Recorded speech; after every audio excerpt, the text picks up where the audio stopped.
কবিতাৰ শিৰণ ভগৱানলৈ চিঠি। আজি মন গৈছে ভগৱান, তুমি কতোৱেই নাই বুলি চিঞৰি চিঞৰি ক'বলৈ। দুখীয়াৰ জীৱনটোলৈ এবাৰ কিয় ঘূৰি নোচোৱা বুলি চিঞৰি সুধিবৰ মন গৈছে অ ভগৱান। কিমান দিন আৰু নিজেই নিজকে মিছা আশাৰ মাজত বন্দী কৰি ৰাখিম। সেইবোৰ আশাৰ পৰা মুক্ত হ'ব বিচাৰোঁ ভগৱান। সেইবোৰ সপোনক আৰু মিছাতে বুকুত সাঁচি নাৰাখক। এবাৰ কৈ দিয়া না ভগৱান, দুখীয়াৰ দুখ আৰু ধনীবোৰৰ উন্নতি কেতিয়াও শেষ নাই নেকি?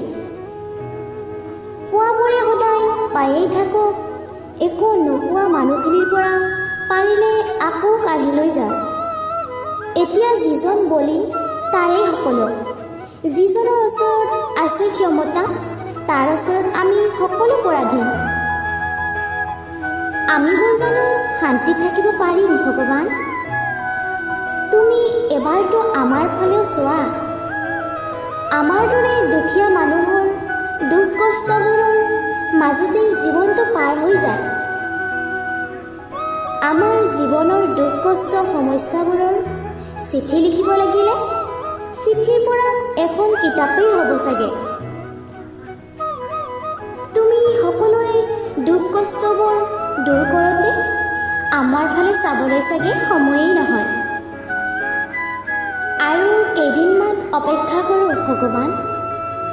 তথাপিও যদি তুমি আমাৰ ফালে চকু মেলি নোচোৱা, তেতিয়া লিখিম তোমালৈ এখন চিঠি। ওপৰত নাম দিম ভগৱানলৈ চিঠি। চিঠিখন তুমি ভাল পোৱা বহুত ধনী ধনী মানুহক পঢ়িব দিম।